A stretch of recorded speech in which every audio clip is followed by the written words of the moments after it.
내가 믿고 또 의지함은 내 모든 형편 아시는 주님, 늘 보호해 주실 것을 나는 확실히 아네.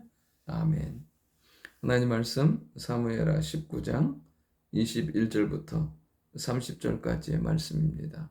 이제 다윗이 그 압살롬의 반역이 정리되고 그 후의 상황들이 나와 있습니다. 참 보면 다윗의 삶은 그 상황이 끝나고 나서 자기에게 주신 그 은혜로 또 다른 사람에게 은혜를 베풀며 회복시키는 데 사용받는 것을 보게 됩니다. 복수하는데 사용하지 않는 것을 보게 돼요. 오늘도 주신 은혜가 더 큰 은혜로 이어지는 삶이 될 수 있기를 원합니다. 오늘 첫 번째, 은혜 받은 자로 다윗은 은혜를 베푼다는 것입니다. 이제 아비새가 시므이가 나와서 다윗 앞에 와서 용서를 구할 때 그를 죽여야 마땅하다고 얘기합니다. 그때 다윗이 하는 말이 뭐냐면, 내가 너희와 무슨 상관이 있기에 오늘 너희가 나와 원수가 되느냐. 이게 뭐냐면, 이 사실은 시므이의 저주는, 그리고 그 비판은 다윗에게 그렇게 어려운 게 아니었어요. 순간적으로 욱할 수 있고 어려울 수는 있지만 지속적으로 어렵고 힘들게 하는 건 아니었다는 거예요. 오히려 다윗을 더 어렵게 했던 것은 이 요압과 아비새 그들이었어요. 다윗을 온전히 인정하지 아니하면서 자꾸만 그의 삶 가운데 어렵게 하고 힘들게 했던 것을 보게 돼요. 그러면서 다윗이 오늘 그들에게 하는 말이 무엇이냐면, 내가 오늘 다시 하나님의 은혜로 회복된 거다. 내가 은혜 받은 사람이다. 근데 오늘 내가 사람을 죽이겠느냐? 나 역시도 마땅히 죽어야 되는 사람인데, 하나님의 은혜로 구원받았는데 내가 누군가를 죽인다고? 나는 그보다 더 훨씬 더 악한 일을 했는데도? 그러면서 시므이에게 내가 죽지 않을 거라고 맹세하는 것을 보게 됩니다.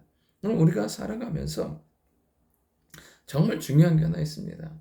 하나님의 사랑과 은혜가 우리의 삶 가운데 임하면 은혜를 베푸는 자의 삶을 살게 되어 있어요. 내 안에 충만함과 기쁨이 흘러가게 되어 있다는 것입니다. 오늘 우리의 삶에 메마르지 아니하도록 항상 우리 안에 끼어 있으면서 그 은혜가 나를 살리고 또 내 삶의 영역을 살릴 수 있도록, 가정, 믿음의 공동체, 교회, 또 내가 속한 그 공동체를 살릴 수 있도록 하나님의 은혜로 충만한 사람, 비록 내 눈에 거슬리고 내 귀에 거슬리고 내 삶 가운데 조금은 불이익과 어려운 삶을 만든다 할지라도 하나님의 은혜가 흘러가므로 그도 살고 나도 사는 귀한 은혜가 있기를 원합니다. 두 번째, 은혜 받은 자로 받은 은혜를 잊지 않는다는 것입니다. 이제 무비보셋이 다윗 앞에 나와서 엎드립니다.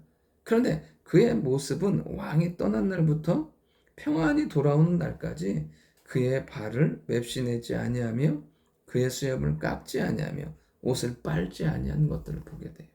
그러니까 다윗이 어려움 가운데 있을 때 무비보셋도 같은 마음으로 그가 온전히 돌아오는 길을 기다리며 기도하고 있었던 것을 보게 돼요. 정말 그가 원했던 건 딱 한 가지인 거예요. 다윗이 무사히 돌아올 수 있도록. 왜요? 그는 말할 수 없는 은혜를 받은 사람이잖아요.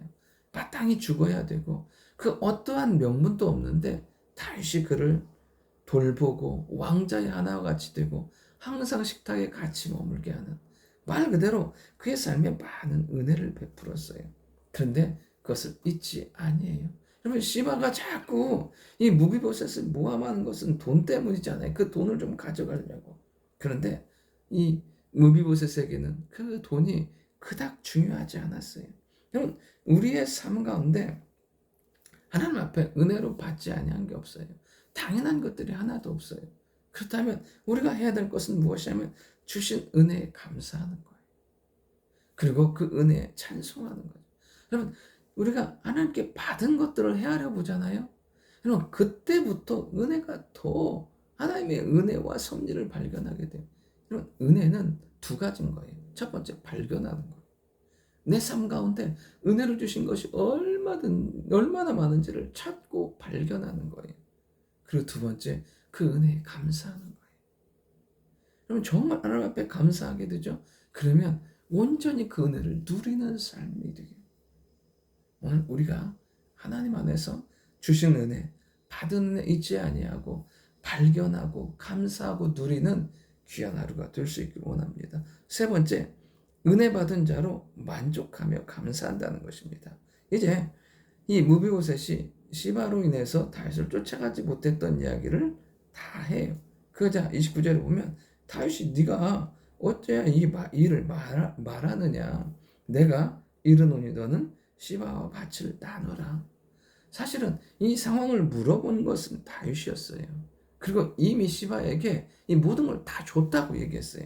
근데 다윗은 어떻습니까? 이 무비보셋의 이야기를 듣고 사실 여부가 확인이 됐어요. 그런데도 다윗이 그냥 거기서 마무리 짓는 것을 보게 돼요.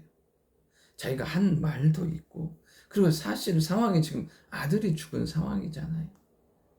해야 될 일이 너무 많은 거예요. 그러다 보니까 이것을 온전히 처리하지 못하는 모습이 보여져요.